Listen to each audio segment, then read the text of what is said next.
Good evening, folks. I am your host, Linda Ellsworth from Late Night Florida Broadcasting, reporting live near the Cape Canaveral Space Force Station with today's top story. The date is February 1st, 1958, and the time is 11 o'clock p.m. exactly. The Soviet Union and the United States are sending these objects into space, but not just any ordinary objects, folks. Satellites. These are actually the first artificial satellites to ever go into space. It definitely won't be the last. It seems they're trying to have some sort of race, a space race, you might say. The Soviets are already ahead of us with their satellite named Sputnik, but I'm confident that we will reign supreme with our Explorer 1. That's what ours is called. We launched our satellite at 10:48 p.m., and I believe I can even see the Explorer right now. And if you live in Brevard County, Florida, and look outside after this broadcast is over, you'll still be able to see the satellite that we, the United States of America, have proudly launched.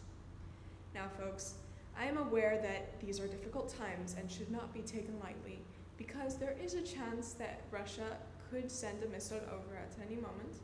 But for now, let's appreciate that we have all made this amazing advancement, that we currently have a satellite shooting into space at this very moment.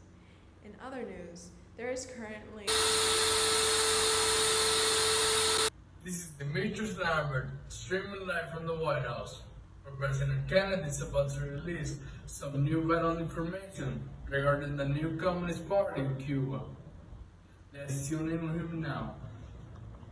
Good evening, my fellow citizens. This government, as promised, has maintained the closest surveillance of the Soviet military buildup on the island of Cuba. Within the past week, unmistakable evidence has shown that a series of offensive missile sites are now in preparation on the island. The purposes of these bases can be none other than to provide a nuclear strike capable of attacking countries on the Western Hemisphere.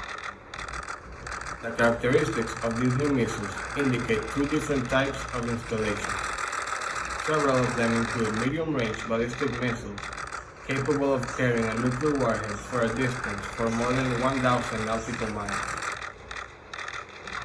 Each of these missiles, in short, is capable of striking Washington, D.C., the Panama Canal, Cape Canaveral, Mexico City, or any other city in the southeastern part of the United States, in Central America, or in the Caribbean Sea. You heard it here, folks. The President has confirmed the existence of missiles in Cuba. It can no longer be a doubt that Cuba has the capacity of starting a nuclear war by launching missiles into U.S. or any other country in the Western Hemisphere. This is truly catastrophic news for the world. May God bless America. Stay safe.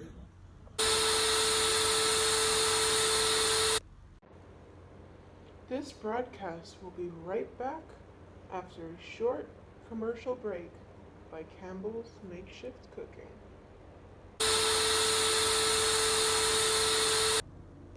Are you worried about a missile hitting close to home and not having enough food in the pantry? Then worry no more with Campbell's canned tomato soup. Or dinner served quickly and easily in the comfort of your own home. Keep the family full with Campbell's Makeshift Cooking. Good. Alrighty, folks, we are near the end of this news broadcast, but today we have a very special guest for you, Neil Armstrong, the first man to land on the moon. So for years he has declined any opportunity to go into an interview, but today it is otherwise. So I welcome you, Neil Armstrong. So how are you? I'm glad you could make it. I'm doing great, thank you. I'm glad to be here. Well, let's look back to 1969. You were looking so confident, coming up to the people. So tell me. Well, you can imagine that confidence was just for the show. I was completely terrified inside. You know, you sometimes gotta make a show to move on in life. I bet. But you should know that 400,000 workers worked, and a total of $24 billion were invested to make sure your trip to the moon was smooth and safe. Well, yes, I can say I was in good hands, but it's super scary to know that one single error might have doomed my entire life, you know?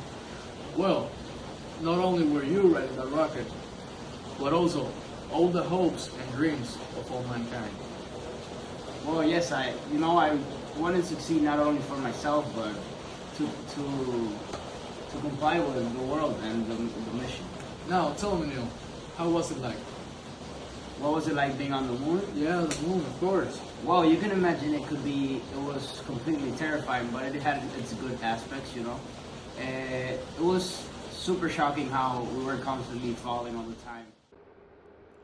While it might look funny, it was particularly dangerous because if they fell forward, they could crack their helmets and die. And if they fell backwards, they could rip open their life support and once again die. There were many instances where they fell forward and caught themselves, but still came super close to hitting the ground with their helmet. So they had to be cautious 24/7 and did not realize this before getting on the moon. So once it was realized, they were terrified. I bet you were pretty scared. But, well, that's all the time we have left. And join us again at this same time tomorrow. So, good night, America.